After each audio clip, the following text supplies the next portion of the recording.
Hello YouTube, in this video I'm going to make a tutorial for rows. Now if you type how to do rows on YouTube Fitness, there are already thousands of vids, and so I'm not going to go over what a row is. You should already know that, and if you don't, just look it up. What I want to do here is explain the reason why I do them, the way I do them, and my advice for you if you want to grow a big back, because for me, of course, that's what rows do. So in terms of continuity and in terms of where you should start, I personally think that most beginners should first off never post when they row. When you start training your upper back, you need to develop the ability to be stable using your lower back and your hamstrings. And that's especially true with dumbbell rows. Keep in mind that this video is about dumbbell rows only. I will make a specific video about the technical aspect of barbell rows, but for this one we're only talking about dumbbells, so you're going to use your two hands. And the good thing when you don't actually use something to post on and you use the entire body to row as opposed to a unilateral row is that you develop coordination and you also develop hamstring mobility, rigidity of the spine that are going to be extremely important when you start deadlifting and when you start actually doing rows with a barbell. And for me, when I started training, I only did rows this way because I didn't have something to post against. And I was training on floor that was extremely fragile, so I couldn't row like a maniac and just let go of the weight. I had to be in a position of stability. And so for 4 years, every single day, I would do rows like this. So if you're a novice, or if you're the type of person that doesn't get rows, you don't understand why you can't use the upper back. The reason why you can't use the upper back is because you have lost the ability to use the lower back and the posterior chain as a bridge. And instead you use it as a mover. And when you row, you fatigue the posterior chain and the lower back, and the upper back is untouched. So I'm going to quickly show you how to do it. It's really not complicated. Basically, you're going to set up your dumbbells at your feet, and depending on the variation, you might go in front of you or to the side. I suggest you go to the side first. So what you're going to do is, you're going to do a hip hinge like you would for a normal deadlift.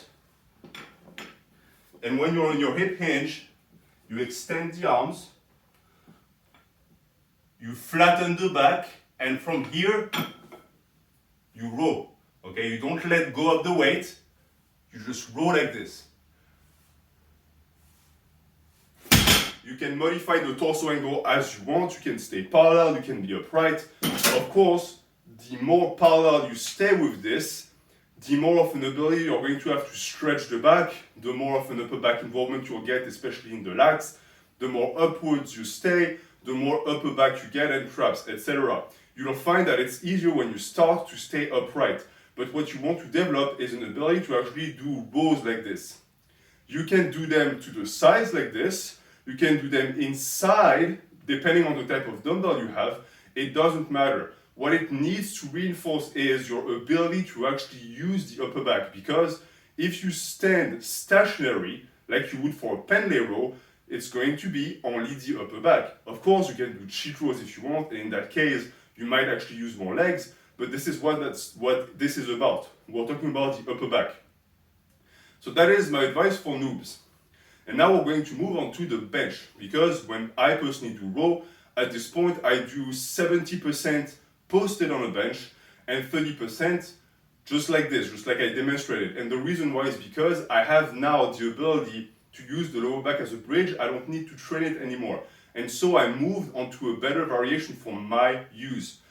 The issue with what I just showed you, as you could tell, is that because you're focused on maintaining position, you won't row as heavy, and the stretch at the bottom is harder to maintain, and it's tougher to fully extend the back and the arm because you don't have space, unless you stand very upright, in which case you're going to use less back. So the natural evolution of that row is going to be on a bench. And what that does is it's going to allow you to post against something and focus more on the contraction of the back, of course, but also the performance aspect. Now, something very important, you will never put your knee on the bench. That's a no-no, never do that. I personally think that you should always be standing on your two legs for specificity, because unless you do some really weird unorthodox lifts, you never actually put your knee on something. You're always with your legs like this. So it has carryover to your other lifts and your stability and your core rigidity. And also, there is a risk of torsion and of damage of the core, of the abdominal area and of the lower back when you put the knee on the bench. So always stay with your legs. You don't have to stand perfectly parallel. You can have a staggered stance. That's perfectly fine. That's how I do it. The risk is greatly reduced. Why? Because just like the row I demonstrated, your ability to stay rigid rests on you. So if you have a structural failure, your form is going to deteriorate before the injury occurs. And that's good. That's what we want. So for this situation here, this is very friendly and it's very easy to try and it's very easy to do. It has a low impact on the lower back, much lower than the variation I showed you. But it's good because you're going to use more weight. So what you're going to do is, in your staggered stance, you're going to put one arm on the bench, you're going to grab the dumbbell with the other arm, and before you start pulling, you don't just want to start pulling like this, you want to establish position, and the position is going to be this. So you want the back to be either parallel or neutral, but never curved, and you want to have the neck flexed and looking forward. You don't want to roll here. You want the full extension. You want the arm to be completely straight. The reason why is because if you're here, you're going to pull with your arm. You want to pull with the back, and for that you need a tight arm. It's the same logic for deadlifts. If your arms are bent, you're not going to pull with the back. So here, you grab the dumbbell, establish position, and from here, you pull, okay? And as you go down, you see that what extends here is the back, okay? Of course, there is elbow flexion, because I need the elbow flexion to be able to actually engage and squeeze the back here in the lats.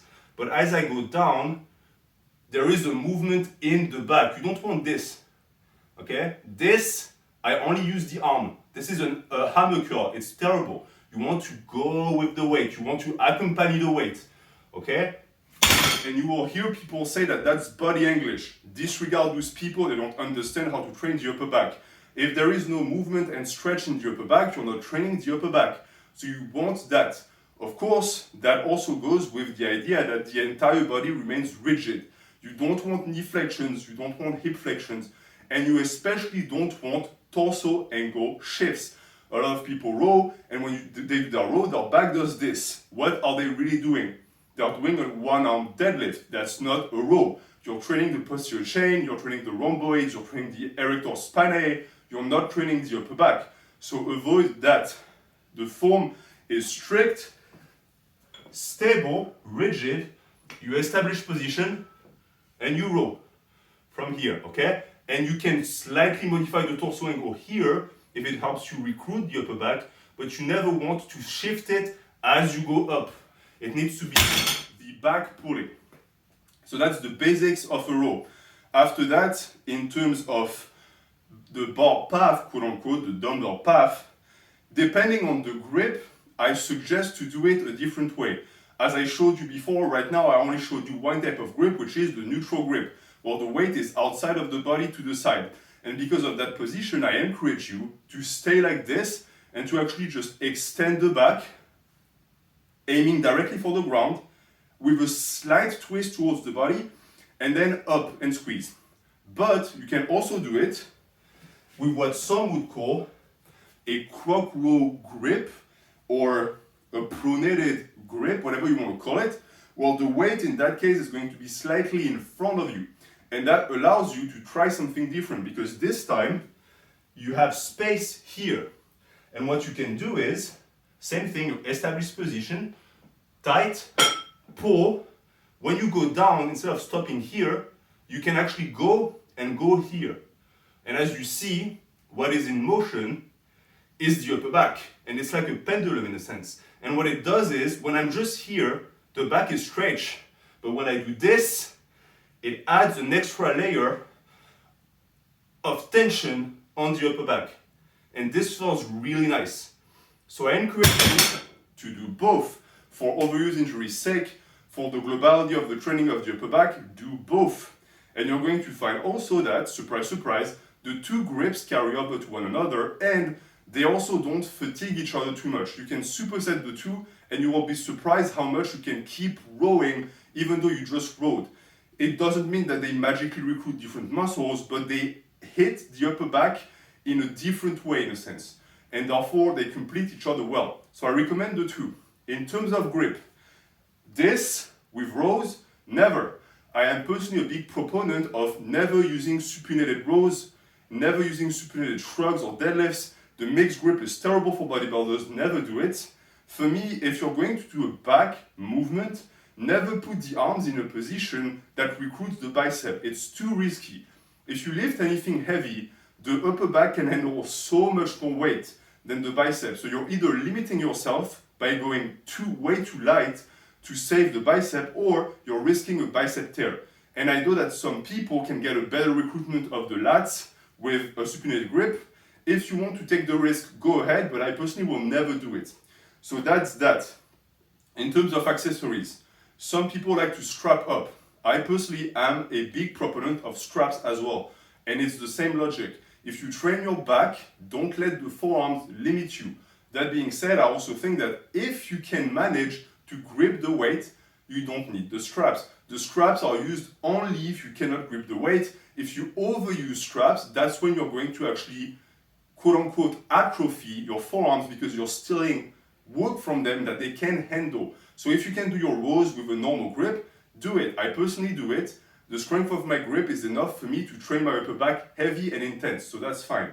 And I find also that straps, the issue with them in dumbbells is that they limit the ability of the wrist to rotate, and that can create a weird situation, especially if you're here, you do your rows, get it back up, and as you go down, the wrist rotates, the strap is going to prevent that. So it might actually damage the bar path, or it might damage the recruitment of the muscle. So try it out. I'm not saying never do it, just experiment and see how it feels. For me, it's just not necessary.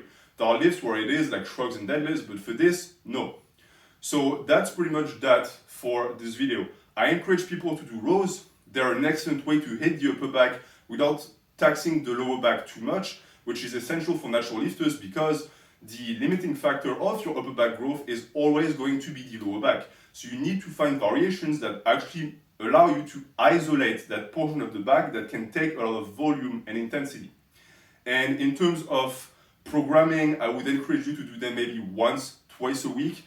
I personally like to do 8 to 12 to really like focus on the stretch, etc. And to me, the stretch is really the big breadwinner of that lift. You really want to go down and let it stretch. And if you have the choice between sacrificing the squeeze at the top or the stretch at the bottom, always prioritize the stretch.